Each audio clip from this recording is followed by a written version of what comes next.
Mini Mataji വന്നിട്ടുണ്ടോ? ഉണ്ട് മാതാജി. ഹരേ കൃഷ്ണ ഉണ്ട് മാതാജി. ഉണ്ട്.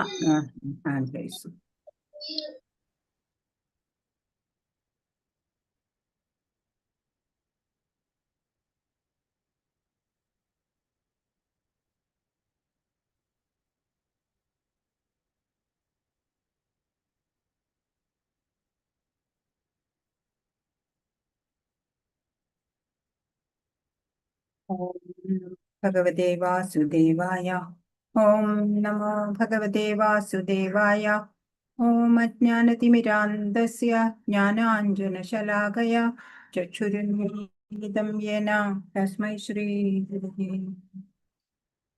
ഹേ കൃഷ്ണ കരുണാ സിന്ധോ ദീനബന്ധോ ജഗത്പതേ ഗോപേശ ഗോപികാകാന്ത രാധാകാന്ത നമോസ്തുതേ. തപ്തകാഞ്ചന ഗൗരാംഗീ രാധേ വൃന്ദാവനേശ്വരി വൃഷഭാനുസുതേ ദേവി പ്രണമാമി ഹരിപ്രിയേ. ജയ ശ്രീകൃഷ്ണ ചൈതന്യ പ്രഭു നിത്യാനന്ദ ശ്രീ അദ്വൈത ഗദാധര ശ്രീവാസാദി ഗൗര ഭക്തവൃന്ദ. ഹരേ കൃഷ്ണ കൃഷ്ണ കൃഷ്ണ ഹരേ ഹരേ, ഹരേ രാമ രാമ രാമ ഹരേ ഹരേ.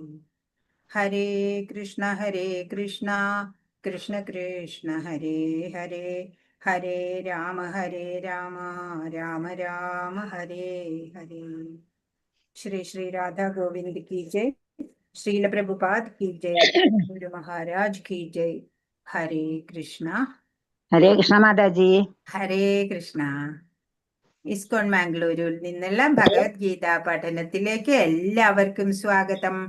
ഇപ്പൊ നമ്മള് 11-ാം അധ്യായം. എത്രാമത്തെ ശ്ലോകമാണ് നമ്മൾ ഇനി നോക്കേണ്ടത്?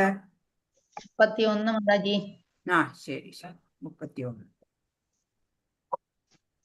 അപ്പോ ഭഗവാൻ ഇങ്ങനെ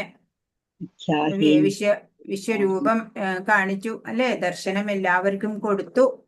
എന്നിട്ട് ആദ്യം വിസ്മയം, അത്ഭുതമൊക്കെയാ തോന്നിയത്. പിന്നീട് ഭീതിതമായിട്ടുള്ള അല്ലെ, ഇങ്ങനെ അഗ്നി വമിപ്പിക്കുന്ന വായുകളോട് കൂടിയിട്ടുള്ള ആ ഭഗവാന്റെ രൂപമൊക്കെ കണ്ടിട്ട് അർജുനൻ അത്ഭുത പരതന്ത്രനായി. മാത്രമല്ല കുറച്ചൊക്കെ ഭയവും ഉണ്ടാവാൻ തുടങ്ങി. എന്താണ് ഈ രൂപത്തിന്റെ ഉദ്ദേശം, എന്താണ് അങ്ങ് സൂചിപ്പിക്കുന്നത് എന്നൊക്കെ ചോദിച്ചു. അപ്പൊ അതിന് മറുപടി തന്നിട്ടില്ല അല്ലെ, അതിന് മറുപടി ഭഗവാൻ പറയാൻ പോണേ ഉള്ളൂ. അപ്പോ നീ എല്ലാ പേരും ആ വായുകളിലേക്ക് ഇങ്ങനെ കടന്നു ചെല്ലാണ്, ഈയാമ്പാറ്റകൾ തീ കണ്ടിട്ട് ചെല്ലുന്നത് പോലെ. എന്നിട്ട് പലരുടെയും ശിരസ്സുകള് ആ ദംഷ്ട്രകൾക്കിടയിൽ പെട്ടിട്ട് ചതഞ്ഞരഞ്ഞു പോകുന്ന കാഴ്ച, അതൊക്കെയാണ് അർജുനൻ എല്ലാവരും ഇവിടെ കാണുന്നത്. അത് കഴിഞ്ഞിട്ട് പിന്നെ ഈ ജ്വലിച്ചിട്ടുള്ള ആ എല്ലാവിടെയും ചുറ്റും അഗ്നി ജ്വലിപ്പിച്ചുകൊണ്ട് അതിന്റെ നടുവിൽ നിൽക്കണ ഒരു പ്രതീതിയാണ് അർജുനന് തോന്നുന്നത്. അത്രയ്ക്ക് ഭീതിതമായിട്ടുള്ള ഇതാണ്. ഇപ്പൊ ഈ രാജാക്കന്മാര് അല്ലെങ്കിൽ സേനാനായകന്മാരെ യുദ്ധക്കളത്തിൽ വെച്ചിട്ട് അവർക്ക് മൃത്യു വന്നാല് വീരസ്വർഗം കിട്ടുന്ന, അതല്ലാത്തവരുടെ കാര്യം ഇവിടെ പറഞ്ഞു അല്ലെ. മനുഷ്യജന്മത്തിന്റെ മൂല്യം അറിയാത്തവര് ഈയാമ്പാറ്റകളെ പോലെ ഇങ്ങനെ ചത്തൊടുങ്ങുക, നരകങ്ങളിൽ പതിച്ച് പിന്നെ നീച ജന്മങ്ങളിലേക്ക് പോകുന്നു എന്നും കാണിച്ചു തന്നു. പിന്നീട് ഉഗ്രപ്രഭാവത്തില് ആകെ ചുട്ടുപൊള്ളുന്നതായിട്ട് അർജുനന് തോന്നി അല്ലെ. സമസ്ത പ്രപഞ്ചത്തെയും നക്കി തുടക്കുന്നതായിട്ടാണ് പിന്നീട് കണ്ടത്. താൻ കണ്ടതിനെ സ്വയം പറഞ്ഞതിന് ശേഷം ആ രൂപത്തോട് തന്നെ ചോദിക്കുകയാണ്, അങ്ങ് ആരാണ് എന്ന്. അതാണിവിടെ 31-ാമത്തെ ശ്ലോകം. ആഖ്യാഹിമേ കോ ഭവാനുഗ്രരൂപോ നമോസ്തു തേ ദേവവര പ്രസീദ. വിജ്ഞാതുമിച്ഛാമി ഭവന്തമാദ്യം നഹി പ്രജാനാമി തവ പ്രവൃത്തിം. ദേവാധിദേവ, ഉഗ്രമൂർത്തെ, അങ്ങ് ആരാണെന്ന് പറഞ്ഞു തരൂ, ഞാൻ പ്രണമിക്കുന്നു. എന്നിൽ കനിയണമേ. ആദിപുരുഷനായ അങ്ങയെ എനിക്കറിയണം. അങ്ങയുടെ ദൗത്യം എന്തെന്ന് മനസ്സിലാകുന്നില്ല. ഭഗവാന്റെ മഹത്വം ഇത്രയ്ക്ക് അങ്ങോട്ട് ഉണ്ട് എന്ന് അർജുനൻ അറിഞ്ഞില്ല. അല്ല, വിരാട് രൂപം കാണണമെന്നൊക്കെ ആഗ്രഹം പ്രകടിപ്പിച്ചു. പവർ പോയിന്റ് പ്രസന്റേഷൻ ഒക്കെ കാണിച്ചിട്ട് അഡ്വഞ്ചർ ഒക്കെ കാണാം എന്ന് വിചാരിച്ചു. എന്നാൽ അതിപ്പോ ഒരു ഹൊറർ ഷോ ആയിട്ട് മാറി അല്ലേ? ഭീതിതമായിട്ടുള്ള രൂപം ഏവരെയും ഭീതിയില് ആഴ്ത്തി. അതെ, എന്നാലോ ഭക്തിയിലേക്ക് ഉയർത്താനാണ് ഈ വിരാട് രൂപത്തിന് കഴിവുണ്ട്. അതിനുവേണ്ടിയാ ഭഗവാൻ അത് കാണിച്ചത്. അപ്പോ ഈ പ്രപഞ്ചത്തിന് മുഴുവൻ ആരംഭസ്ഥാനമായിരിക്കുന്ന ദേവദേവ, അങ്ങയെ വ്യക്തമായി അറിയാൻ ഇപ്പോഴത്തെ ഈ രൂപമാറ്റം കൊണ്ട് അങ്ങ് എന്താണ് ഉദ്ദേശിച്ചിരിക്കുന്നത്? അത് അങ്ങ് തന്നെ പറഞ്ഞു തരൂ. എന്താണ് ഇതിന്റെ സൂചന എന്ന് അർജുനൻ ഭഗവാനോട് ചോദിക്കുകയാണ്. ആ ചോദ്യത്തിന് ഉത്തരമാണ് 32ാമത്തെ ശ്ലോകം. ശ്രീ ഭഗവാനുവാച കാലോസ്മി ലോകക്ഷയകൃത് പ്രവൃദ്ധോ ലോകാൻ സമാഹർത്തുമിഹ പ്രവൃത്ത ഋതേപി ത്വാം ന ഭവിഷ്യന്തി സർവേ യേ അവസ്ഥിതാ പ്രത്യനീകേഷു യോദ്ധാ. പരമദിവ്യോത്തമ പുരുഷൻ പറഞ്ഞു, സമസ്ത ലോകങ്ങളെയും സംഹരിക്കുന്ന കാലമാകുന്നു ഞാൻ. ഈ കാണുന്ന ജനങ്ങളെയെല്ലാം നശിപ്പിക്കാനാണ് ഞാനിവിടെ സന്നിഹിതനായിരിക്കുന്നത്. നിങ്ങൾ പാണ്ഡവരൊഴികെ 2 കക്ഷിയിലും പെട്ട യോദ്ധാക്കൾ ഏവരും കൊല്ലപ്പെടും. അപ്പൊ എന്താ പറയണേ ഭഗവാൻ? ഈ കാണുന്ന ജനങ്ങളെ ഒക്കെ നശിപ്പിക്കാൻ വേണ്ടി തന്നെയാണ് ഞാനിവിടെ സന്നിഹിതനായിരിക്കുന്നത്. ആ സമസ്ത ലോകത്തിനെയും സംഹരിക്കണ കാലമാണ് ഞാന്. നിങ്ങള് പാണ്ഡവരൊഴികെ 2 കക്ഷിയിലും പെട്ട യോദ്ധാക്കൾ എല്ലാവരും തന്നെ കൊല്ലപ്പെടും. അപ്പൊ ആരൊക്കെ സംഹരിക്കപ്പെടണമെന്ന് തീരുമാനിച്ചു കഴിഞ്ഞു മുമ്പേ. മരണത്തെ നീട്ടിക്കൊണ്ടു പോവാൻ എല്ലാവർക്കും ആഗ്രഹമാണ് അല്ലെ? നമ്മൾ ജനിക്കുമ്പോ തന്നെ മരണം തീരുമാനിക്കപ്പെട്ടിട്ടുണ്ട്. ഇപ്പൊ ഇവിടെ കാലസ്വരൂപനായിരിക്കുന്ന തന്റെ ഇച്ഛയ്ക്ക് അനുസരിച്ചാണ് ഇവിടെ സംഹാരം എല്ലാം നടക്കുന്നത് എന്ന് ഭഗവാൻ കാണിച്ചു തരാണ്. നീ വെറൊരു നിമിത്തം മാത്രമാണ് അർജുന. ഇവരെയെല്ലാം ഞാൻ വധിച്ചു കഴിഞ്ഞു എന്ന് കാണിച്ചു കൊടുക്കാണ്. പാണ്ഡവരൊഴികെ മറ്റു പോരാളികളെല്ലാം വധിക്കപ്പെടും. അർജുനന് യുദ്ധം ചെയ്യാൻ താല്പര്യമില്ലായിരുന്നു. എന്നാൽ അദ്ദേഹം പൊരുതിയില്ലെങ്കിലും ശരി, അവരെല്ലാം മരിക്കുക തന്നെ ചെയ്യുമെന്നാണ് കൃഷ്ണൻ പറയുന്നത്. അതാണ് ഭഗവാന്റെ നിശ്ചയം. അർജുനൻ യുദ്ധം ചെയ്തില്ലെങ്കിൽ മറ്റൊരു വിധത്തിലാവും ആ മരണം എന്നേ ഉള്ളൂ. സംഹാരപരമാണ് കാലം.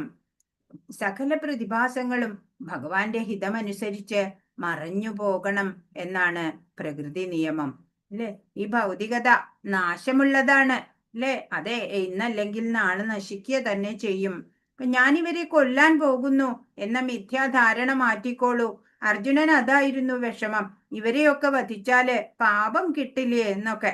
അപ്പോ പറയാ ഭഗവാൻ, ഞാൻ നിന്നെ ഒരു ആയുധമാക്കിയിരിക്കുകയാണ്. അതിനാൽ നിനക്ക് യശസ് കിട്ടും. അതിനുവേണ്ടി മാത്രം ഇവരെയൊക്കെ ഞാൻ തന്നെ മുമ്പേ വധിച്ചു കഴിഞ്ഞിട്ടുണ്ട് എന്ന്. 33ാമത്തെ ശ്ലോകം. തസ്മാത്തമുത്തിഷ്ഠ യശോ ലഭസ്വ ജിത്വാ ശത്രൂൻ ഭുങ്ക്ഷ രാജ്യം സമൃദ്ധം മയൈവൈതേ നിഹതാ പൂർവമേവ നിമിത്തമാത്രം ഭവ സവ്യസാചിൻ. അതിനാൽ എഴുന്നേൽക്കൂ, പൊരുതി യശസ്സു നേടാൻ തയ്യാറാകൂ. ശത്രുക്കളെ ജയിച്ചിട്ട് സമൃദ്ധമായ രാജ്യം ഭരിക്കൂ. ഞാൻ അവരെ മുമ്പ് തന്നെ കൊന്നുകഴിഞ്ഞു. നീ കേവലം ഒരായുധമാവുന്നതേയുള്ളൂ സവ്യസാചിൻ. പറഞ്ഞു, നീ ഒന്നും ഭയപ്പെടണ്ട. ഞാൻ അവരെയൊക്കെ വധിച്ചു കഴിഞ്ഞു. ഇനി നീ യുദ്ധത്തിലാണ് അവരെ തോൽപ്പിച്ചത്, വധിച്ചത് എന്നുള്ള ആ ഒരു യശസ് മാത്രം നിനക്ക് കിട്ടിക്കോട്ടെ. അതിനു വേണ്ടിയാണ്. അതല്ലാതെ നീയല്ല യഥാർത്ഥത്തിൽ ഇവരെയൊക്കെ വധിക്കുന്നത്. ഭഗവാന്റെ ആജ്ഞ ശിരസാ വഹിക്കുന്നു എന്നുള്ള ചിന്തയില് യുദ്ധം ചെയ്യാം ഇപ്പോ എന്ന് അർജുനന് മനസ്സിലാവുകയാണ്. ഇവരെ വധിക്കാം. അപ്പോ നീ ജയിക്കുക തന്നെ ചെയ്യും. അനാവശ്യ ചിന്തകള്, ഞാനെന്ന അഹങ്കാരം, ഇതൊന്നും വേണ്ട എന്നാണ് ഭഗവാൻ പറയുന്നത്. നീ എൻ്റെ കയ്യിലെ ഒരു ഉപകരണമാവുക, അത്ര മാത്രമേ നീ ചെയ്യേണ്ടതുള്ളൂ എന്ന് ഭഗവാൻ പറഞ്ഞു കൊടുത്തു. സവ്യസാചി എന്ന് പറഞ്ഞാല് അമ്പെയ്യുന്നതിൽ അതിവിദഗ്ധനാണ്. നിമിത്തമാത്രം എന്ന് പറഞ്ഞാൽ ഒരു ഉപകരണം മാത്രമാവുക. ബദ്ധരായ ജീവാത്മാക്കൾക്ക് സ്വധാമമായ ഭഗവത് പദത്തിലേക്ക് തിരിച്ചെത്താൻ അവസരം കൊടുക്കുകയാണ് ഈ പ്രപഞ്ച സൃഷ്ടിയുടെ ഉദ്ദേശം. ഭഗവാന്റെ പരിപാടി എന്തെന്ന് മനസ്സിലാക്കി കൃഷ്ണാവബോധം പുലർത്തിപ്പോരുന്നവനത്രേ ഏറ്റവും ബുദ്ധിമാൻ. അപ്പോ എന്താണ് വേണ്ടത്? ഇപ്പൊ ഈ മനുഷ്യ ജന്മം ഒരു ചാൻസ് ആണ് നമുക്ക് കിട്ടിയിട്ടുള്ളത്, അല്ലെ? ഭഗവത് പദത്തിലേക്ക് ഉയരാനുള്ള ഒരു ചാൻസ് കിട്ടിയിരിക്കുക നമുക്ക്. അത് നമ്മൾ വേണ്ട വിധത്തിൽ ഉപയോഗിക്കണം. കൃഷ്ണാവബോധം പുലർത്തുക, ദിനചര്യകളൊക്കെ അതിനനുസൃതമായിട്ട് ചിട്ടപ്പെടുത്തുക. ABCD ഫോർമുല നമുക്കറിയാം, അത് ഫോളോ ചെയ്യുക.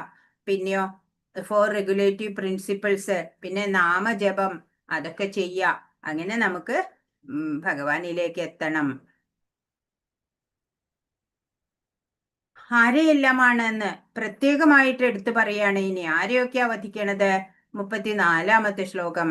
ദ്രോണം ച ഭീഷ്മം ച ജയദ്രഥം ച കർണം തഥാന്യാനഭിയോധ വീരാൻ മയാ ഹതാംസ്ത്വം ജഹിമാ വ്യധിഷ്ഠ യുദ്ധ്യസ്വത്തെ ജേതാസി രണേ സപത്നാൻ.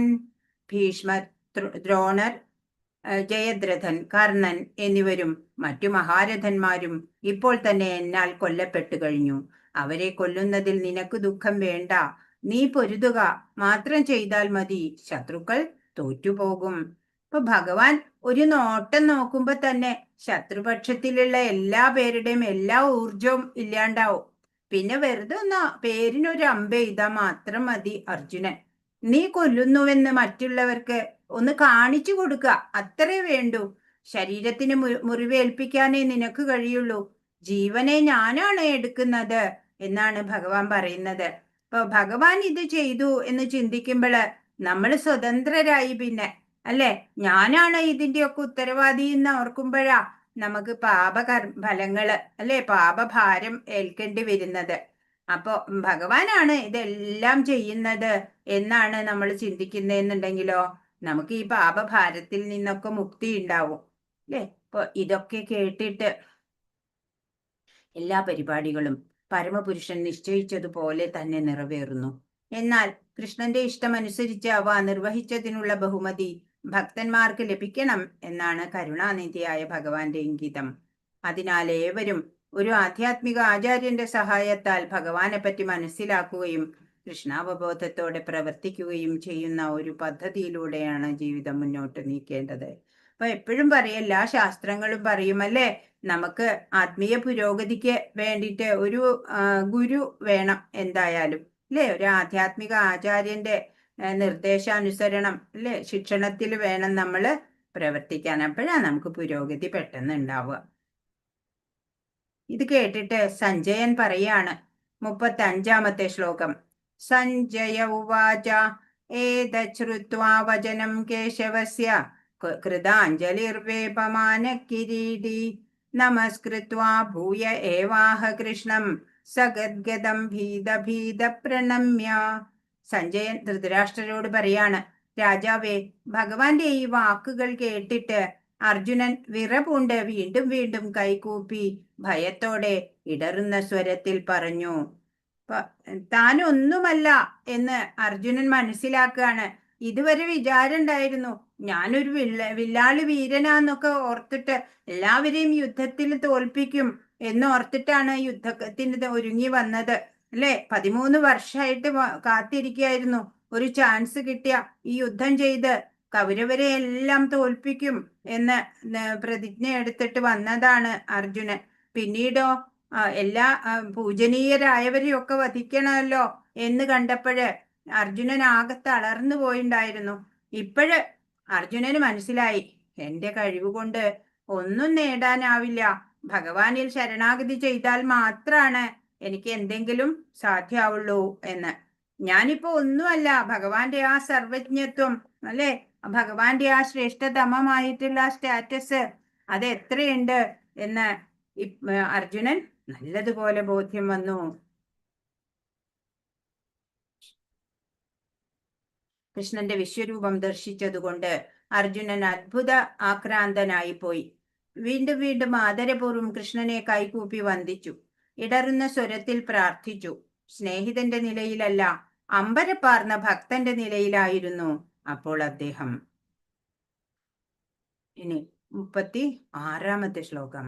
അർജുനൻ പറയാണ്, അർജുന ഉവാച സ്ഥാനേ ഹൃഷീകേശ തവ പ്രകീർത്തിയ ജഗത് പ്രഹൃഷ്യത്യനുരജ്യത്തെ ച രക്ഷാംസി ഭീതാനി ദിശോ ദ്രവന്തി സർവേ നമസ്യന്തി ച സിദ്ധസംഘ. അർജുനൻ പറഞ്ഞു, ഹൃഷികേശ, ഇന്ദ്രിയങ്ങളുടെ നാഥൻ ആണ് ഹൃഷികേശൻ എന്ന് പറഞ്ഞ, അങ്ങയുടെ തിരുനാമ കീർത്തനത്താൽ ലോകം ആനന്ദഭരിതമായി തീരും. അങ്ങയിൽ അനുരക്തമാവുന്നു. സിദ്ധി നേടിയവർ അങ്ങയെ പ്രണമിക്കുന്നുവെങ്കിലും അസുരഗണങ്ങൾ ഭയപ്പെട്ട് അങ്ങുമിങ്ങും പായുകയാണ്. ഇത് ഉചിതം തന്നെ. ഇപ്പൊ ഭക്തർക്ക് ഭഗവാൻ എന്ത് ചെയ്താലും ആനന്ദാണ് ഉണ്ടാവുക, അത് കാണുക കേൾക്കുമ്പോൾ. എന്നാ അസുരന്മാർക്കോ അതൊക്കെ കാണുമ്പോൾ ഭയപ്പെട്ടിട്ട് അല്ലെ സംഭ്രാന്തി ഉണ്ടാവുകയാണ് ചെയ്യുക. ഭഗവാൻ നമുക്ക് പല പല ശക്തികള്, ഊർജം എല്ലാം തന്നിട്ടുണ്ട്. അതെല്ലാം നമ്മൾ ഭഗവാന്റെ ഹിതത്തിനായിട്ട് പ്രവർത്തിപ്പിക്കണം. അതിനാ പ്രവർത്തനം ഏത് വിധമായാലും ഒരു ഭക്തൻ എപ്പോഴും ഭഗവാനെ സ്തുതിക്കുകയാണ് ചെയ്യുക. കാരണം പരമപുരുഷൻ ചെയ്യുന്നത് എല്ലാവർക്കും ഗുണകരമായിട്ടുള്ളതേ ചെയ്യുള്ളൂ അല്ലെ. ഭഗവാൻ ചെയ്യുന്നതൊക്കെ ഗുണകരമായിരിക്കും. അപ്പൊ രണ്ടു കൂട്ടരിലെ ഭക്തരിലും അസുരന്മാരിലും രണ്ടു കൂട്ടരിലും വ്യത്യസ്ത പ്രതികരണങ്ങള് ആണ് ഉണ്ടാക്കിയത്. അങ്ങനെയുള്ള കൃഷ്ണനെ അർജുനൻ വാഴ്ത്താണ്. ഭഗവത് തത്വം അറിഞ്ഞാല് എങ്ങനെ അങ്ങയെ നമസ്കരിക്കാതിരിക്കും? അതാണ് അർജുനൻ ഇവിടെ 37ാമത്തെ ശ്ലോകത്തിൽ പറയുന്നത്.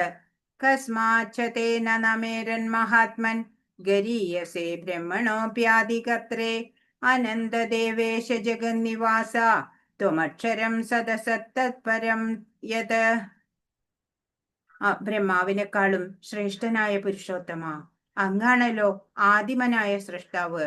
എങ്കിലും എന്തുകൊണ്ട് അവർ ഭക്തി ആദരപൂർവം അങ്ങയെ പ്രണമിക്കുന്നില്ല? അതിലില്ലാത്തവനും പ്രപഞ്ചത്തിന് ആശ്രയവുമായ ദേവാധിദേവ, അക്ഷയവും കാരണങ്ങൾക്ക് കാരണവും ഭൗതിക പ്രകൃതിക്ക് ഉപരിയുമാണ് അങ്ങ്. എന്തൊക്കെയാ പറയണേ അർജുനൻ? അങ്ങയുടെ ആ മഹത്വം ഇപ്പൊ നല്ല പോലെ ഞാൻ മനസ്സിലാക്കി. അതുകൊണ്ട് വീണ്ടും വീണ്ടും ഞാൻ അങ്ങയെ നമസ്കരിക്കുകയാണ്, പ്രണമിക്കുകയാണ് എന്ന്. ബ്രഹ്മാവിനേക്കാളൊക്കെ ശ്രേഷ്ഠനായിട്ടുള്ള ആദിമനായിട്ടുള്ള സൃഷ്ടാവായിട്ടുള്ള അങ്ങയെ ചില പേരൊന്നും ഭക്തി ആദരപൂർവം എന്തുകൊണ്ട് പ്രണമിക്കുന്നില്ല? അങ്ങ് അതിരില്ലാത്തവനാണ്. ഈ പ്രപഞ്ചത്തിന് ആശ്രയമായിട്ടുള്ള ദേവാദിദേവനാണ്, അക്ഷയമാണ് അങ്ങ്, കാരണങ്ങൾക്കും കാരണമാണ്, ഈ ഭൗതിക പ്രകൃതിക്കൊക്കെ അതീതനാണ് അങ്ങ്. അങ്ങനെയുള്ള അങ്ങയെ കീർത്തിക്കണം എന്നാണ് അർജുനൻ ഇവിടെ കാണിച്ചു തരുന്നത്. എല്ലാവരാലും ആരാധ്യനാണ് കൃഷ്ണൻ എന്നാണ് അർജുനൻ ഇവിടെ സൂചിപ്പിക്കുന്നത്. എല്ലാവരാലും ആരാധ്യനാണ് കൃഷ്ണൻ എന്ന് അർജുനൻ സൂചിപ്പിക്കുന്നു. മഹാത്മാ എന്ന് പറഞ്ഞിട്ടുണ്ട്. ഭഗവാന്റെ മഹാമനസ്കതയും അപാരതയുമാണ് ആ വാക്കുകൊണ്ട് ഉദ്ദേശിക്കുന്നത്. അനന്തൻ ഭഗവാന്റെ സ്വാധീനതയ്ക്കും ചൈതന്യത്തിനും കീഴ്പ്പെടാത്തതായിട്ട് യാതൊന്നും ഇല്ല ഇവിടെ. ദേവേശൻ, സർവദേവന്മാരുടെ അധിപതിയും നിയന്താവുമാണ് കൃഷ്ണൻ.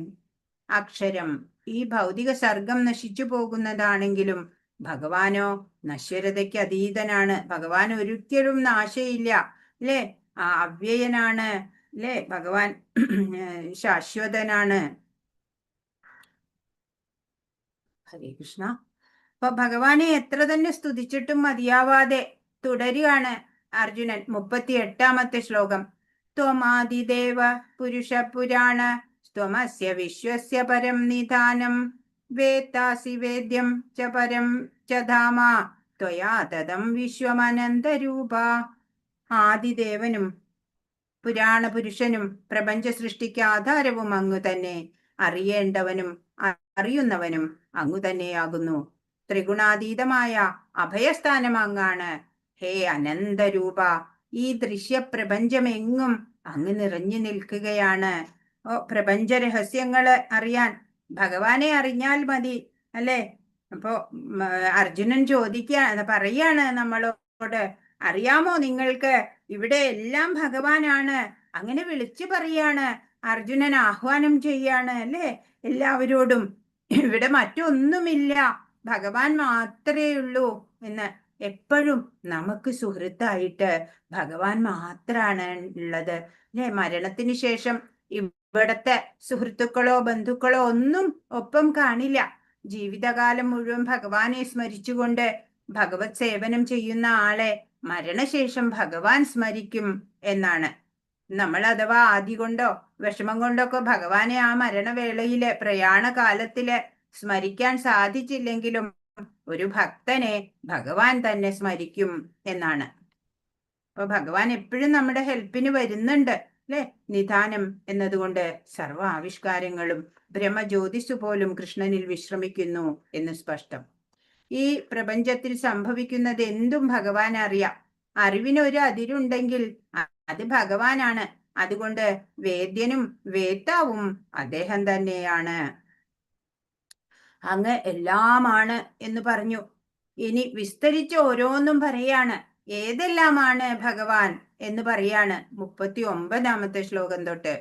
വായുര്യമോഗ്നിർവരുണ ശശാങ്ക പ്രജാപതിസ്ത്വം പ്രപിതാമഹശ്ച നമോ നമസ്തേസ്തു സഹസ്രകൃത്വാ പുനശ്ച ഭൂയോപി നമോ നമസ്തേ. വായുവും പരമനിയന്താവും യമനും അഗ്നിയും വരുണനും ചന്ദ്രനും പ്രജാപതിയും പ്രപിതാമഹനും അങ്ങു തന്നെ. 1000 തവണയും അതിലേറെയും പ്രണാമങ്ങൾ ഞാൻ അങ്ങേക്ക് അർപ്പിച്ചു കൊള്ളട്ടെ. അപ്പൊ എല്ലാം ഭഗവാനാണ് എന്ന് കുറെ തവണ പറഞ്ഞു. വീണ്ടും അത് വിസ്തരിച്ച് പറയാ. വായു പരമനിയന്താവ്, യമൻ, അഗ്നി, വരുണൻ, ചന്ദ്രൻ, പ്രജാപതി, പ്രപിതാമഹൻ എല്ലാം അങ്ങാണ്. 1000 തവണയോ അതിലേറെ പ്രാവശ്യം ഞാനിതാ അങ്ങയെ പ്രണമിക്കുന്നു എന്ന് അർജുനൻ വീണ്ടും വീണ്ടും പറഞ്ഞ് പ്രണമിക്കുകയാണ്. ഭഗവാനെ വായു എന്ന് സംബോധന ചെയ്യാൻ കാരണം വായു സർവവ്യാപി എന്ന നിലയിൽ എല്ലാ ദേവന്മാരുടെയും പ്രതിനിധി ആയതിനാലാണ്. പ്രപഞ്ച സർഗത്തിലെ ആദ്യ ജീവാത്മാവായ ബ്രഹ്മാവിന്റെയും പിതാവാണ് കൃഷ്ണൻ എന്നതിനാൽ പ്രപിതാമഹൻ എന്ന സംബോധന. ഭഗവാന്റെ വിശ്വരൂപം കണ്ട് എങ്ങനെ ഭഗവാനെ വന്ദിക്കണമെന്ന് അറിയാതെ വരികയാണ് അർജുനന്. ഇത് മതിയോ? ഇത്രയും റെസ്പെക്റ്റ് കൊടുത്താ മതിയോ എന്ന് അർജുനന് മനസ്സിലാവണില്ല. ചോദിക്കാണ്.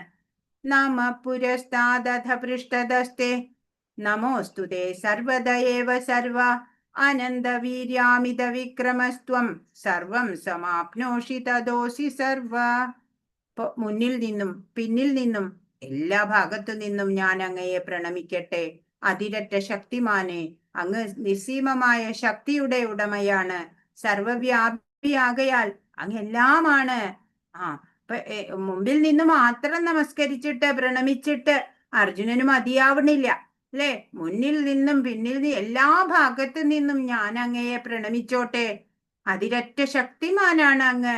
അങ്ങയുടെ ആ നിസ്സീമമായിട്ടുള്ള ശക്തി ഉണ്ടല്ലോ, അത് ഞാൻ മനസ്സിലാക്കി. അങ്ങ് സർവവ്യാപിയാണ്, അങ്ങ് എല്ലാമാണ്. അതുകൊണ്ട് ഞാനിതാ വീണ്ടും വീണ്ടും എല്ലാ ഭാഗത്തു നിന്നും അങ്ങയെ പ്രണമിക്കുന്നു എന്ന് അർജുനൻ വീണ്ടും വീണ്ടും പ്രണമിക്കുകയാണ്. ഭഗവാൻ എല്ലാ ശക്തികളുടെയും കേന്ദ്രവും യുദ്ധരംഗത്ത് നിരന്നു നിൽക്കുന്ന പോരാളികളിൽ സർവശ്രേഷ്ഠനും പരാക്രമിയുമാകുന്നു എന്ന് അർജുനൻ അംഗീകരിക്കുകയാണ്. അർജുനൻ താൻ ഇത്രയും കാലം അറിവില്ലായ്മയില് പലതും പറഞ്ഞു, എന്റെ തെറ്റ് പൊറുക്കണം എന്ന് 41, 42 ശ്ലോകങ്ങളിലൂടെ പറയാണ്. സഖേതി മത്വാ പ്രസഭം യദുക്തം ഹേ കൃഷ്ണ ഹേ യാദവ ഹേ സഖേതി അജാനത മഹിമാനം തവേദം മയാ പ്രമാദാത് പ്രണയേന വാപി യച്ഛാവഹാസാർത്ഥമസകൃതോസി വിഹാരശയ്യാസന ഭോജനേഷു ഏകോധവാപ്യച്യുത തത്സമക്ഷം തത്ക്ഷാമയേ ത്വാമഹമപ്രമേയം. അപ്പൊ എന്താ പറയണേ? അങ്ങയുടെ മഹത്വം എന്തെന്നറിയാതെ സുഹൃത്തെന്ന് മാത്രം കരുതി ഹേ കൃഷ്ണ, ഹേ യാദവ, ചങ്ങാതി എന്നെല്ലാം ഞാൻ അങ്ങയെ സ്നേഹത്തിലോ സംഭ്രാന്തിയിലോ വിളിച്ചു പോന്നു. നാം തനിച്ചായിരിക്കുമ്പോഴും മറ്റുള്ളവർക്ക് ഇടയിലിരിക്കുമ്പോഴും വിനോദിക്കുകയോ ഇരിക്കുകയോ ഒരേ കിടക്കയിൽ കിടക്കുകയോ ആഹാരം കഴിക്കുകയോ ചെയ്യുന്ന അവസരങ്ങളിലും പലപ്പോഴും അങ്ങയെ വേണ്ടത്ര മാനിക്കാതെ അപഹസിച്ചിട്ടുണ്ട്. അച്യുത, അങ്ങനെ പറ്റിപ്പോയ പിഴകൾക്കെല്ലാം അങ്ങയോട് ഞാനിതാ മാപ്പു ചോദിക്കുന്നു. പറയാൻ മുമ്പത്തെ കാര്യങ്ങളൊക്കെ ഒന്ന് സ്മരിക്കുകയാണ് അർജുനൻ, അല്ലേ? ചെറുപ്പം തൊട്ടേ ബന്ധു കൂടിയാണ് അർജുനനും കൃഷ്ണനും. അപ്പൊ അന്ന് അങ്ങയുടെ മഹത്വം ഒന്നും എനിക്ക് ശരിക്കും ബോധ്യം ഉണ്ടായിരുന്നില്ല. അതുകൊണ്ട് വെറുതെ സുഹൃത്തു മാത്രമാണ് എന്ന് കരുതിയിട്ട് കൃഷ്ണ, യാദവ, ചെങ്ങാതി എന്നൊക്കെ ഞാൻ സ്നേഹത്തിലോ ചിലപ്പോ സംഭ്രാന്തിയിലോ ഒക്കെ വിളിച്ചിട്ടുണ്ട്. നമ്മൾ തനിച്ചുള്ളപ്പോഴും അതല്ല മറ്റുള്ളവർക്ക് ഇടയിൽ ഇരിക്കുമ്പോഴും ഒക്കെ തമാശയ്ക്ക് രൂപത്തില് ഒരേ കിടക്കയിൽ കിടക്കുകയോ ആഹാരം ഒരുമിച്ച് കഴിക്കുകയോ ഒക്കെ ചെയ്യുന്ന അവസരങ്ങളില് വേണ്ടത്ര മാനിച്ചിട്ടില്ല ഞാൻ അങ്ങയെ. മാത്രല്ല ഞാൻ പലപ്പോഴും അങ്ങയെ പരിഹസിച്ചിട്ട് പോലും ഉണ്ട്. അച്യുത, അങ്ങനെ എനിക്ക് പറ്റിപ്പോയ പിഴകളുണ്ടല്ലോ, അതിനൊക്കെ ഞാനിതാ മാപ്പ് ചോദിക്കാണ് അങ്ങയോട്. ഭഗവാനുമായി തനിക്കുള്ള മൈത്രി ബന്ധത്തെ അർജുനൻ സ്മരിച്ചു. ആ ബന്ധത്തിന് ചേരുന്ന അനൗപചാരികങ്ങളായ പെരുമാറ്റങ്ങൾ തന്നിൽ നിന്ന് പലപ്പോഴും ഉണ്ടായിട്ടുണ്ടെന്ന് മനസ്സിലാക്കി അദ്ദേഹം ആ തെറ്റുകൾ ക്ഷമിക്കണമെന്ന് കൃഷ്ണനോട് അപേക്ഷിക്കുന്നു.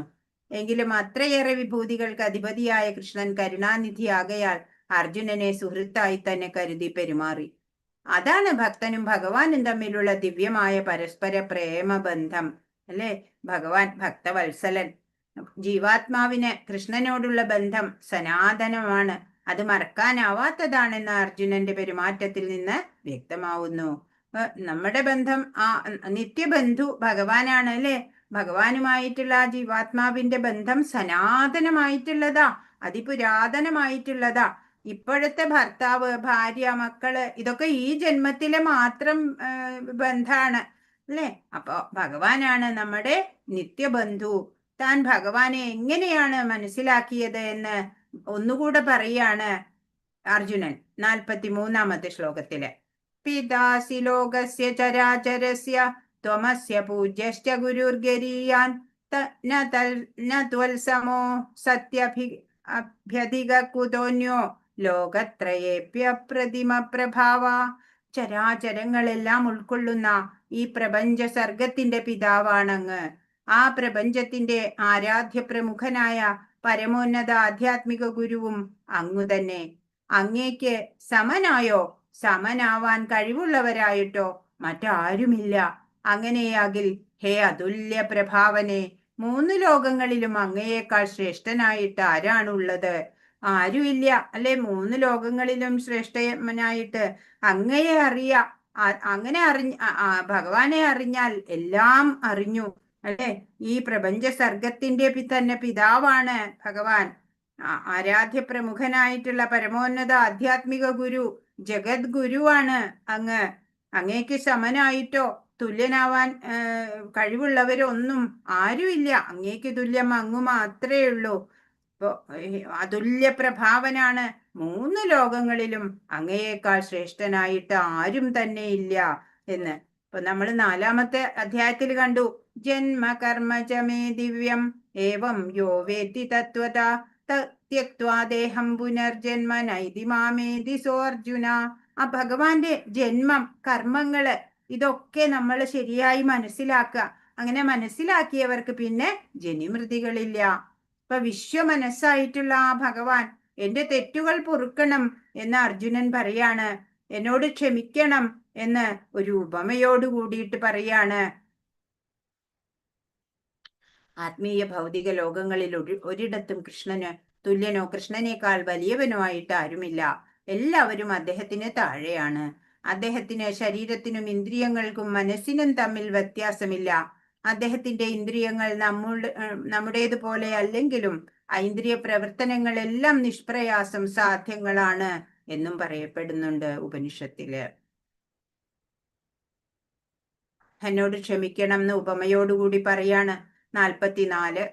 തസ്മാത് പ്രണമ്യ പ്രണിധായ കായം പ്രസാദയേ ത്വാമഹമീശമീഠ്യം പിദേവ പുത്രസ്യ സഖേവ സഖ്യു പ്രിയായ അർഹസി ദേവസോഢും.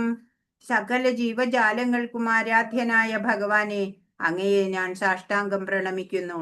പ്രസാദിക്കണമേ. മകന്റെ ധിക്കാരത്തെ അച്ഛൻ എന്ന പോലെ, സുഹൃത്ത് തന്റെ സുഹൃത്തിന്റെ അവിവേകത്തെ എന്ന പോലെ, ഭർത്താവ് ഭാര്യയുടെ പെരുമാറ്റത്തെ എന്ന പോലെ ഞാൻ അങ്ങയോട് ചെയ്തിരിക്കാവുന്ന പിഴകൾ അങ്ങ് ക്ഷമിക്കണമേ. എന്തൊക്കെയോ ഉപമ പറയണത്. എല്ലാവർക്കും ആരാധ്യനായ ഭഗവാനാണ്. അങ്ങയെ ഞാനിതാ സാഷ്ടാംഗം പ്രണമിക്കുന്നു. എന്നിൽ പ്രസാദിക്കണം. ഒരു മകന്റെ ധിക്കാരത്തിനെ അച്ഛൻ പൊറുക്കുന്നുണ്ട് വാത്സല്യം കൊണ്ട്. ഒരു സുഹൃത്തിന്റെ അവിവേകത്തെ പൊറുക്കും. അതുപോലെ ഭർത്താവ് ഭാര്യയുടെ പെരുമാറ്റ ദോഷം എന്തെങ്കിലും ഉണ്ടെങ്കിൽ അത് പൊറുക്കും. അതുപോലെ ഞാൻ അങ്ങയോട് ചെയ്ത പിഴകൾക്കൊക്കെ അങ്ങ് എന്നോട് പൊറുക്കണം എന്ന് അല്ലേ? അത് പറഞ്ഞ് വീണ്ടും വീണ്ടും നമസ്കരിക്കാണ്. ഒരു സദ്ഗുരു എന്താ ചെയ്യാ? ഒരു ഗുരു ശിഷ്യന്റെ തെറ്റ് പൊറുക്കും അല്ലേ? മാപ്പ് പറയുമ്പോഴ് ആ തെറ്റുകളൊക്കെ പൊറുക്കും. കൃഷ്ണനും ഭക്തന്മാരുമായുള്ള ബന്ധം പല വിധത്തിലാണ്. ചിലർ കൃഷ്ണനെ സ്വന്തം മകനെ പോലെയും മറ്റു ചിലർ ഭർത്താവിനെയോ സുഹൃത്തിനെയോ യജമാനനെയോ പോലെയും കരുതി സ്നേഹിക്കും.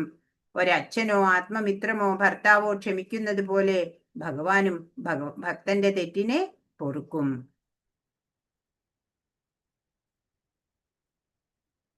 ഇത്രയും നേരം മനസ്സിൽ അടക്കി പിടിച്ച ആഗ്രഹം വെളിപ്പെടുത്താണ് 45-ാമത്തെ ശ്ലോകം. അദൃഷ്ടപൂർവം ഹൃഷിതോസ്മി ദൃഷ്ട്വാ ഭയേന ച പ്രവ്യഥിതം മനോ മേ തദേവ മേ ദർശയ ദേവരൂപം പ്രസീദ ദേവേശ ജഗന്നിവാസ. മുമ്പ് കാണാത്ത ഈ വിശ്വരൂപം കണ്ടിട്ട് ഞാൻ സന്തുഷ്ടനായിരിക്കുന്നു. അതേ സമയത്തു തന്നെ എന്റെ മനസ്സ് ഭയാകുലമാണ്. അതുകൊണ്ട് പ്രപഞ്ചത്തിന് ആശ്രയമായ ദേവദേവ, വീണ്ടും മുമ്പുണ്ടായിരുന്ന രൂപം തന്നെ സ്വീകരിക്കാൻ കനിവുണ്ടാകണം. അധിക നേരം ഈ ഭേദിതമായ രൂപം കണ്ടു നിൽക്കാൻ അർജുനന് സാധിക്കുന്നില്ല. അതുകൊണ്ട് പറയാണ്, ഈ വിശ്വരൂപം അങ്ങ് കാണിച്ചു, അതിൽ എനിക്ക് വളരെ സന്തോഷമുണ്ട്. അതേ സമയം എനിക്ക് പരിഭ്രാന്തി ഉണ്ടാവുന്നുണ്ട്, ഭയാകുലാണ് എൻ്റെ മനസ്സ്. അതുകൊണ്ട് മുമ്പുണ്ടായിരുന്ന രൂപത്തിലേക്ക് തന്നെ അങ്ങ് എത്തണം എന്ന്. തന്റെ സുഹൃത്തായ കൃഷ്ണൻ പരമദിവ്യോത്തമ പുരുഷനാണെന്നും ആശ്ചര്യകരമായ വിശ്വരൂപത്തെ കാണിക്കാൻ അദ്ദേഹത്തിന് കഴിവുണ്ടെന്നും മനസ്സിലാക്കിയ അർജുനൻ വളരെ സന്തുഷ്ടനായി. പിന്നീട് കലർപ്പില്ലാത്ത മൈത്രി ബന്ധത്താൽ തന്നെ എത്രയെത്ര തെറ്റുകൾ താൻ കൃഷ്ണനോട് ചെയ്തു പോയിരിക്കാമെന്നോർത്ത് അർജുനൻ ഭയാക്രാന്തനാവുന്നു. തദേവ രൂപം എന്ന് പറയാം എന്നതുകൊണ്ട് താൻ എന്താണ് ഉദ്ദേശിച്ചത് എന്ന് ഇവിടെ പറയാണ്. 46. കിരീടിനം ഗതിനം ചക്രഹസ്തം ഇച്ഛാമി ത്വാം ദ്രഷ്ടുമഹം തഥൈവ തേനൈവ രൂപേണ ചതുർഭുജേന സഹസ്രഭാവോ ഭവ വിശ്വമൂർത്തേ. ഹേ സഹസ്രബാഹുവായ വിശ്വരൂപ, 4 കൈകളും ശിരസിൽ കിരീടവും കൈകളിൽ ശംഖുചക്ര ഗദാപത്മങ്ങളുമുള്ള അങ്ങയുടെ ആ രൂപം കാണാൻ ഞാൻ ആഗ്രഹിക്കുന്നു. ഭഗവൻ, അത് കാണിച്ചു തരയണമേ. ഏതാണ് ഈ രൂപം കാണിക്കേണ്ടത്? തദേവ രൂപം എന്ന് പറഞ്ഞ ആ ചതുർഭുജനായിട്ട് ഉള്ള ആ രൂപം, 4 കൈകള്, ശിരസില് കിരീടം, കൈകളിലോ ശംഖ് ചക്ര ഗദാപത്മങ്ങളുള്ള ആ അങ്ങയുടെ സുന്ദര രൂപം കാണാൻ ഞാൻ ആഗ്രഹിക്കാണ്. അതൊന്ന് കാണിച്ചു തരണം എന്ന്. കൃഷ്ണൻ ആദ്യനായ പരമപുരുഷനാണെന്നും മറ്റെല്ലാ മൂർത്തികളും അദ്ദേഹത്തിൽ നിന്ന് ഉദ്ഭവിച്ചതാണെന്നുമുള്ള ഭാഗവത സിദ്ധാന്തത്തെ ഈ ശ്ലോകം സംശയാതീതമായി സ്ഥിരീകരിക്കുന്നു. തന്റെ സമഗ്രമായ ആവിർഭാവങ്ങളിൽ നിന്ന് ഭിന്നനല്ല കൃഷ്ണൻ. എണ്ണമറ്റ ആ രൂപങ്ങളിൽ ഏതെടുത്താലും അദ്ദേഹം ഈശ്വരനായി തന്നെ വാഴുന്നു.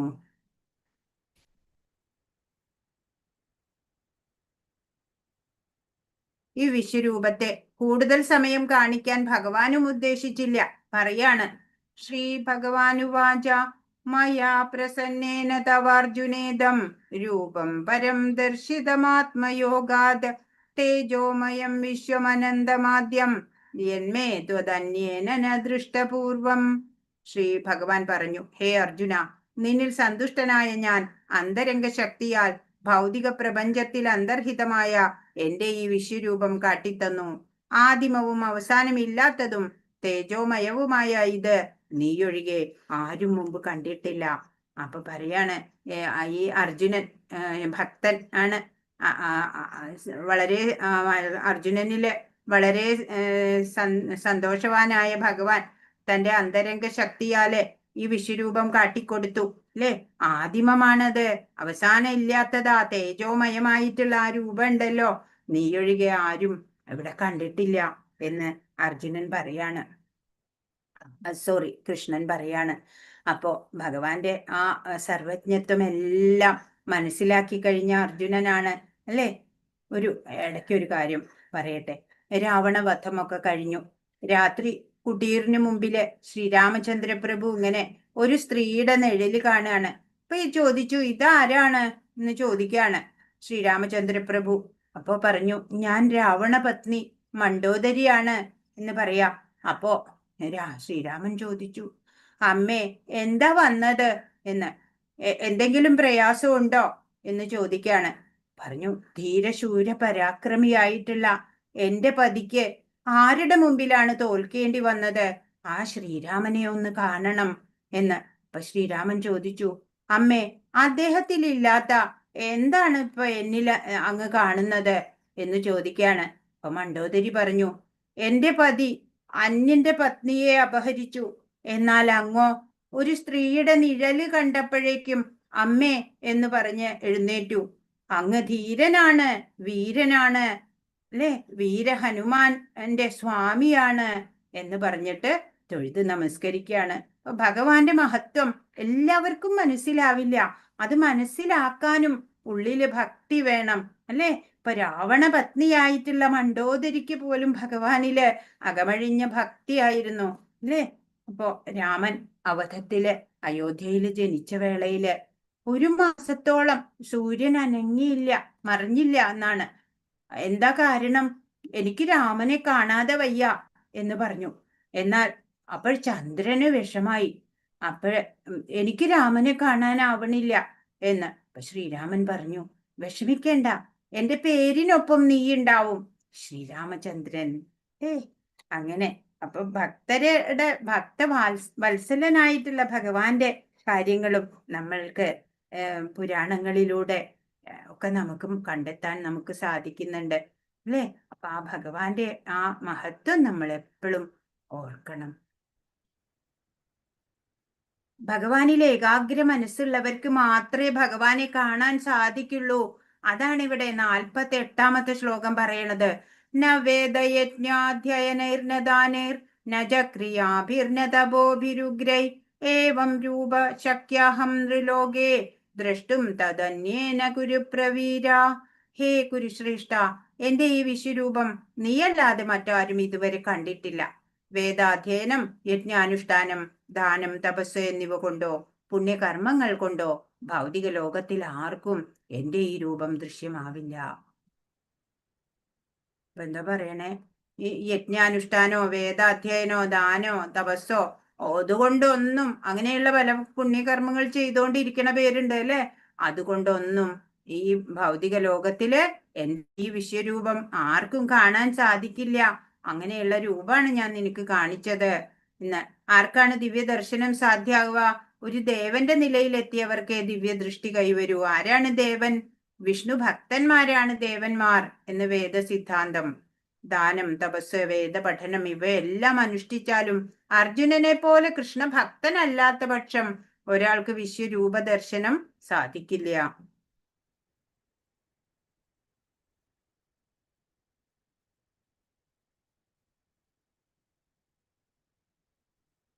ഹരേ കൃഷ്ണ.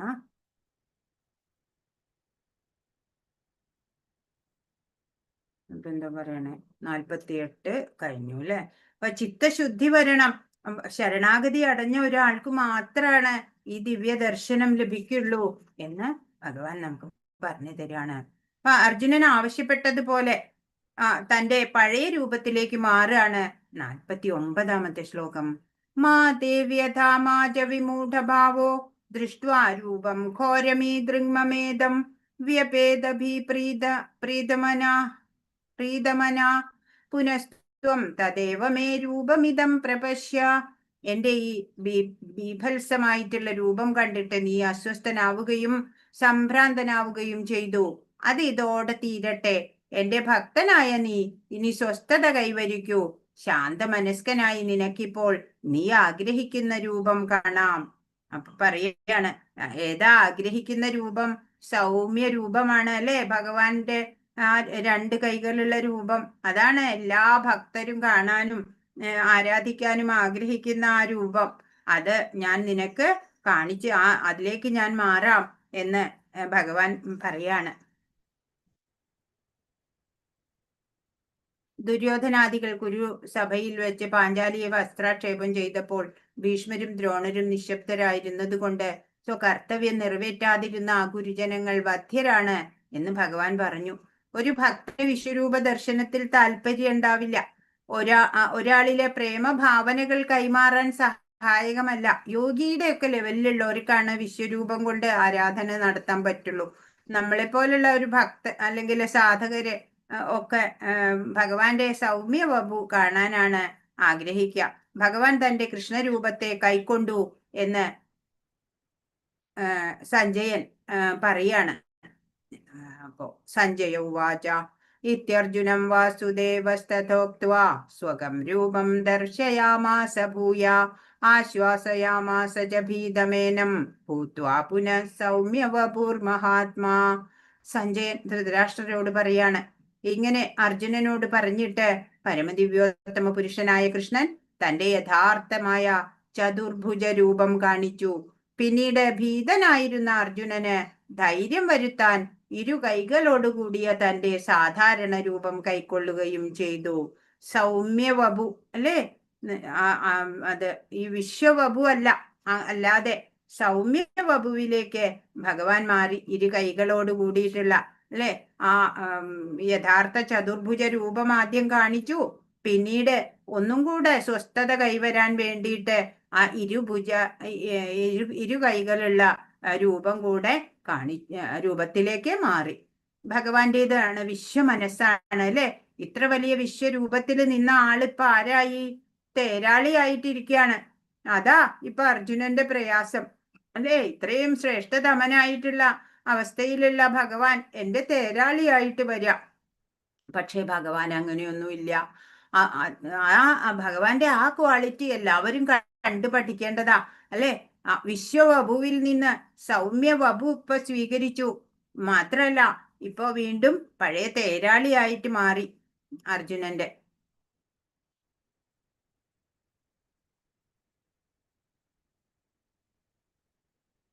കൃഷ്ണൻ ദേവകി വസുദേവന്മാരുടെ പുത്രനായി ആദ്യം അവർക്ക് മുൻപിൽ പ്രത്യക്ഷപ്പെട്ടത് ചതുർഭുജനായ നാരായണ രൂപത്തിലാണ്.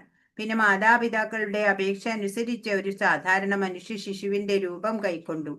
അർജുനന് തന്നെ ചതുർഭുജ ആകൃതിയിൽ കാണുന്നതിലല്ല സവിശേഷ താല്പര്യമെന്ന് കൃഷ്ണൻ അറിയാമായിരുന്നു. ഭഗവാന്റെ യഥാർത്ഥ രൂപം കണ്ടിട്ട് താൻ സ്വസ്ഥനായിരിക്കുന്നു എന്ന് അർജുനൻ പറയാണ്. 51. അർജുന ഉവാച ദൃഷ്ട്വേദം മാനുഷം രൂപം തവ സൗമ്യം ജനാർദ്ദന ഇദാനീമസ്മി സംവൃത്ത സചേതാ പ്രകൃതിം ഗതാ.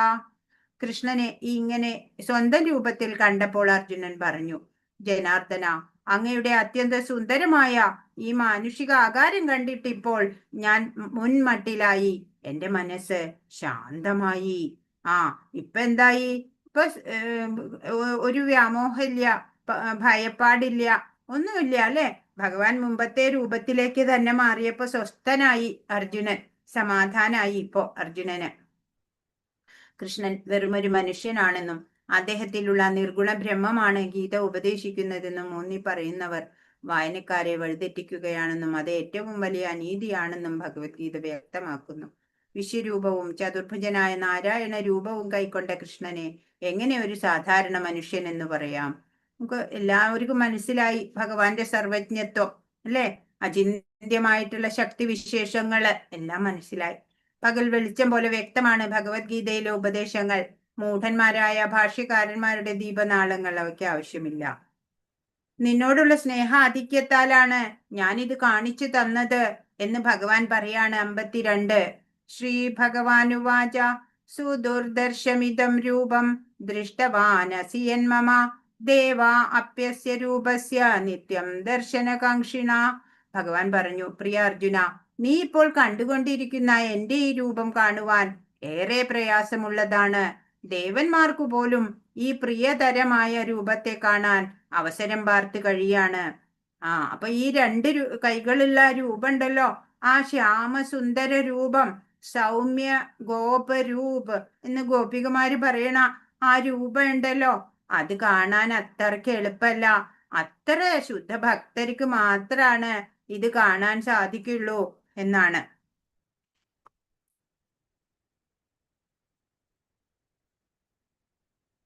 53, 52. അവജാനന്തി മാം മൂഢാം മാനുഷീം തനുമാശ്രിതം. തന്നെ അപഹസിക്കുന്ന മൂഢന്മാർക്ക് കൃഷ്ണൻ ദൃശ്യനാവില്ല. ഭഗവാനെ കുറിച്ചുള്ള ഭൗതിക നിഗമനം പ്രഭാവശാലിയെങ്കിലും കൃഷ്ണന് ഭൗതിക ശരീരം സ്വീകരിക്കേണ്ടി വന്നു. ഇങ്ങനെ ചിന്തിക്കുന്നവരുടെ ഭൗതിക സൃഷ്ടിയിൽ പരമസത്യം നിർഗുണമാണ്.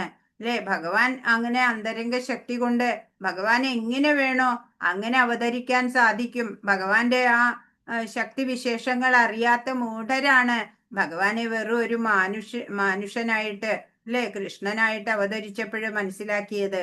ഭഗവാനെ കുറിച്ചുള്ള ഊഹാപോഹങ്ങൾ കൃഷ്ണനേക്കാൾ വിശ്വരൂപത്തിന് ജ്ഞാനാന്വേഷികൾ പ്രാധാന്യം നൽകുന്നു. അപ്പൊ യോഗികളായിട്ടുള്ളവരുടെ ആ ലെവലിൽ വന്നവർക്കാണ് ഈ വിശ്വരൂപത്തില് ആരാധന ചെയ്യാൻ ഇഷ്ടമുണ്ടാവുക. നമ്മള് സാധാരണ ഭക്തർക്കൊക്കെ എന്താ ഇഷ്ടമുണ്ടാവുക? ഇരു കൈകളുള്ള രൂപം തന്നെയാണ് ഇഷ്ടമുണ്ടാവുക.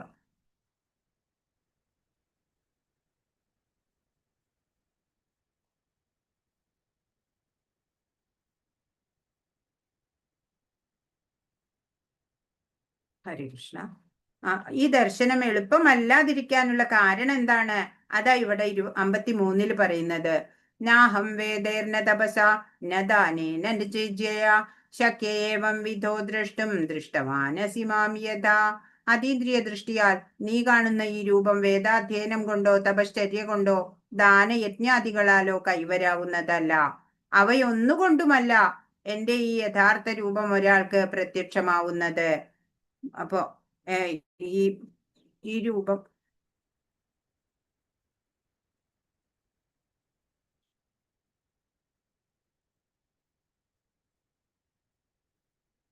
ഹരേ കൃഷ്ണ. സ്ക്രീൻ പോയോ? പോയി മാതാജി, പോയി. എന്താ പറ്റിയെന്ന് അറിയില്ലല്ലോ.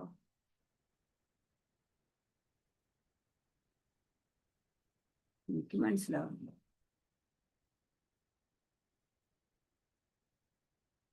ഹരേ കൃഷ്ണ. നമുക്ക് 2 ശ്ലോകം കൂടെ ഉണ്ടായിരുന്നു കേട്ടോ. പിന്നെ എങ്ങനെയാണ് ഭഗവാനെ അറിയാ എന്നുള്ള സംശയത്തിന് മറുപടി പോലെ പറയാണ്. എന്താ പറ്റിയെന്ന് എനിക്ക് തന്നെ അറിയുന്നില്ല കേട്ടോ.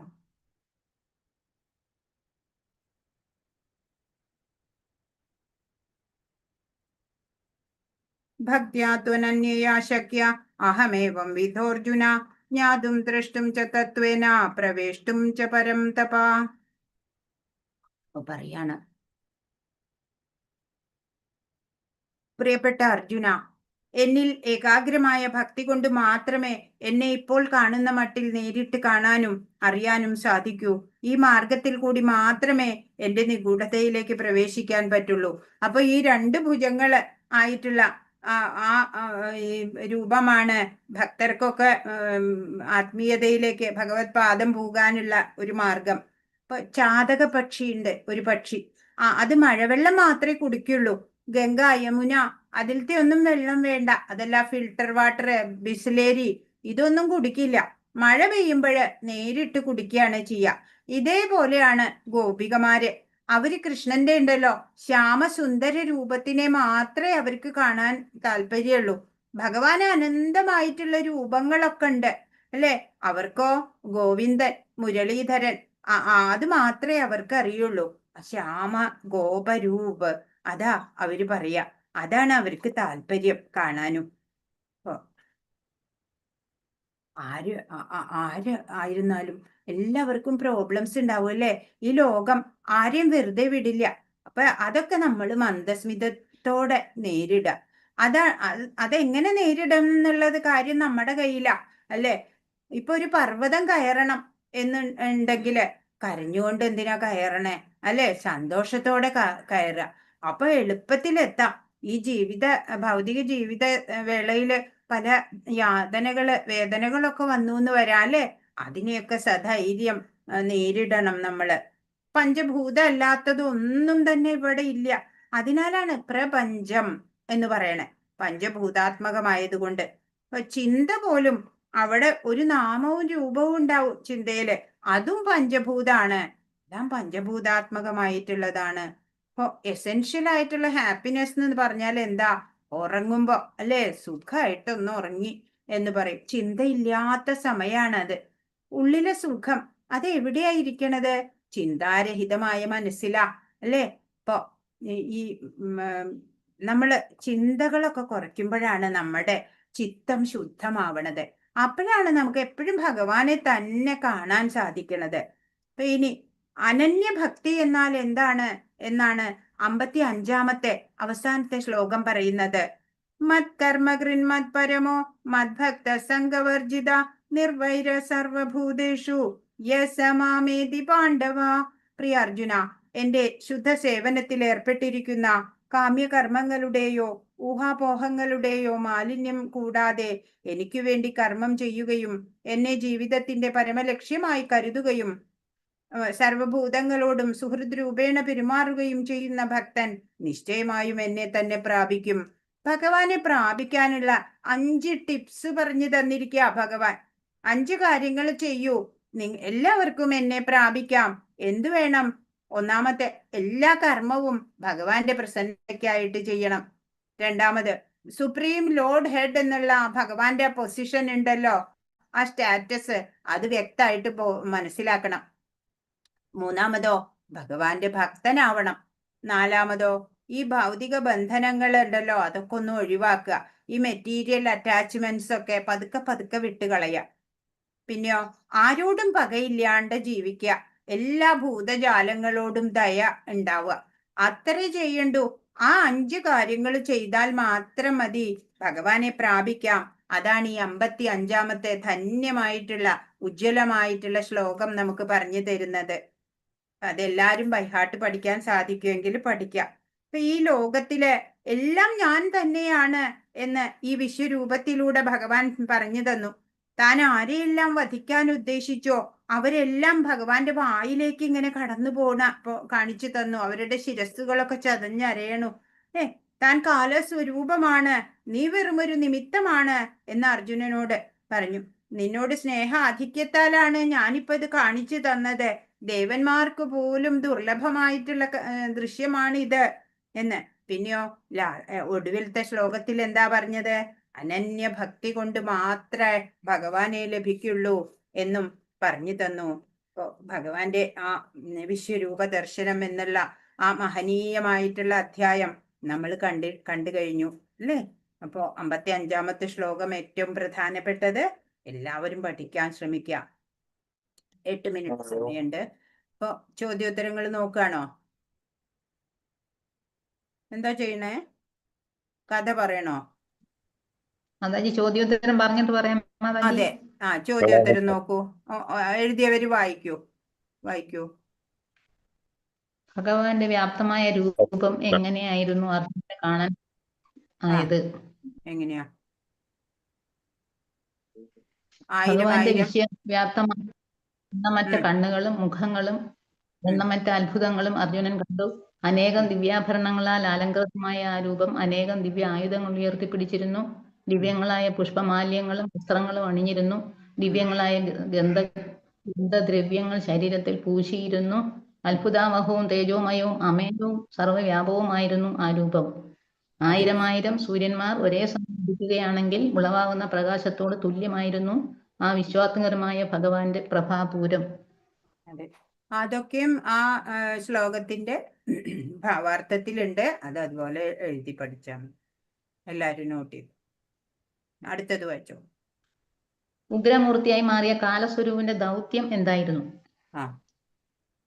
സമസ്ത ലോകങ്ങളെ സംഹരിക്കുന്ന കാലമാകുന്നു മൂർത്തി.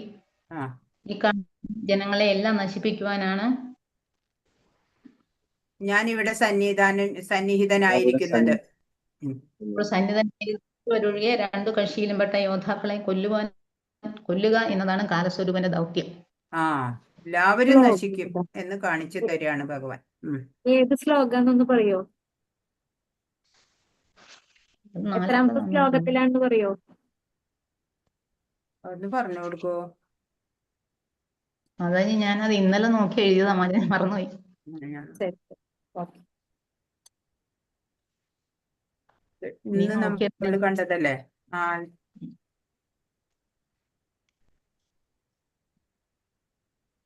ഞാൻ നോക്കട്ടെ. ഇന്ന് നമ്മൾ പഠിച്ചതിലാ ഉള്ളത്.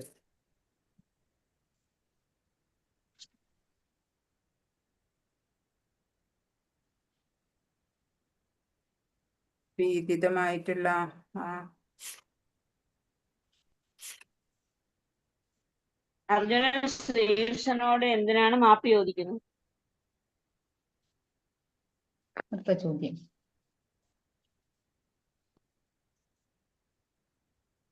അത് എഴുതിയ മാതാജി? മൂന്നാമത്തെ ക്വസ്റ്റ്യന് അർജുനൻ ശ്രീകൃഷ്ണനോട് എന്തിനാണ് മാപ്പ് ചോദിക്കുന്നത്? ആ, എന്തിനാ പറയട്ടെ, ഞാൻ എഴുതിയത് മാതാജി? പറഞ്ഞോളൂ. ഭഗവാന്റെ മഹത്വം എന്തെന്ന് അറിയാതെ സുഹൃത്ത് എന്ന് മാത്രം കരുതി ഹേ കൃഷ്ണ, ഹേ യാദവ, ചങ്ങാതി എന്നെല്ലാം അർജുനൻ സ്നേഹത്തിലോ സംഭ്രാന്തിയിലോ വിളിച്ചു പോന്നിരുന്നു. നമ്മൾ തനിച്ചായിരിക്കുമ്പോഴും വിനോദിക്കുകയോ ഇരിക്കുകയോ മറ്റുള്ളവർക്കിടയിൽ ഇരിക്കുമ്പോഴും ഒരേ കിടക്കയിൽ കിടക്കുകയും ആഹാരം കഴിക്കുകയും ചെയ്യുന്ന അവസരങ്ങളിലും പലപ്പോഴും അങ്ങേ വേണ്ടത്ര മാനിക്കാതെ അപഹസിച്ചിരുന്നു. അച്യുത, അങ്ങനെ പറ്റിപ്പോയ പിഴകൾക്കെല്ലാം അങ്ങയോട് ഞാനിതാ മാപ്പ് ചോദിക്കുന്നു. അതെ, മുമ്പ് പറഞ്ഞത് കാലസ്വരൂപന്റെ 32ാമത്തെ ശ്ലോകാണ് കേട്ടോ. ഓക്കെ. 32 പറയാം. അടുത്തത് പറഞ്ഞോളൂ. 4 ഭഗവാന്റെ സർവജ്ഞത്വം എങ്ങനെയെല്ലാമാണ് അർജുനൻ ഇവിടെ പ്രസ്താവിച്ചത്? പറഞ്ഞൂടാ മാതാജി. അർജുനൻ പ്രസ്താവിക്കുന്നുണ്ടല്ലോ, അങ്ങ് സർവജ്ഞനാണ് എന്നുള്ള രീതിയിൽ സംസാരിക്കുന്നത്. ഏതാ? 40 ശ്ലോകം 3 പറയുന്നുണ്ട്. 3ലും തുടർന്നും പറയുന്നില്ലേ? 43, 44 ആണ് പറയണേ. ചരാചരങ്ങളെല്ലാം ഉൾക്കൊള്ളുന്ന ഈ പ്രപഞ്ച സർവ്വത്തിന്റെ പിതാവാണ് അങ്ങ്. പ്രപഞ്ചത്തിന്റെ ആരാധ്യ പ്രമുഖനായ പരമോന്നത ആധ്യാത്മിക ഗുരുവും അങ്ങ് തന്നെ. അങ്ങയ്ക്ക് സമാനാവാൻ കഴിവുള്ളവരായോ മറ്റാരുമില്ല. അങ്ങനെയെങ്കിൽ ഹേ അതുല്യ പ്രഭവാനെ, ആ 3 ലോകങ്ങളിലും അങ്ങേക്കാൾ ശ്രേഷ്ഠന്മാരായി ആരാണുള്ളത്?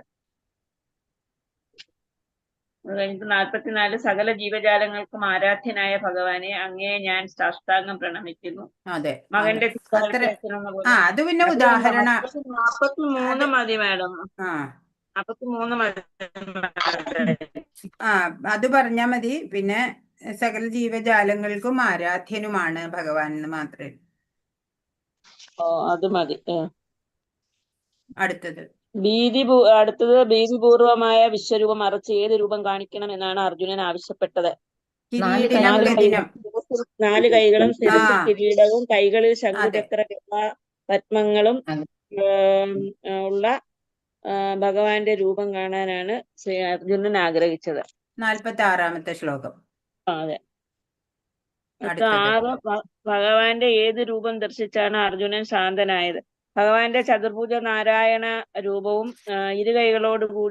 അതിനുശേഷം ഇരുകൈകളോടുകൂടിയ സാധാരണ രൂപവും കണ്ടപ്പോൾ അർജുനൻ ശാന്തനായി.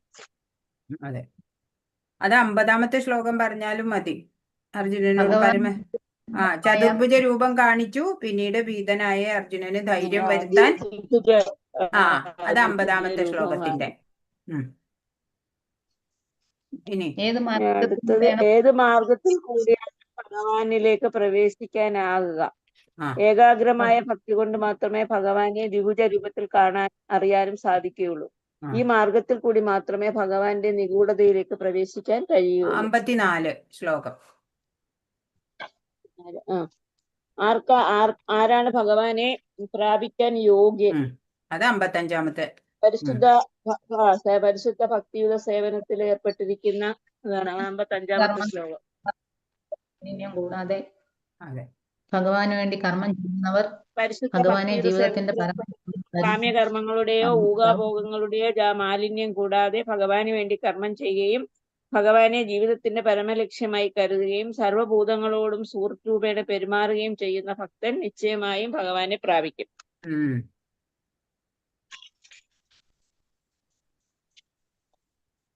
അത്രേ ഉള്ളൂ അല്ലേ? അതെ.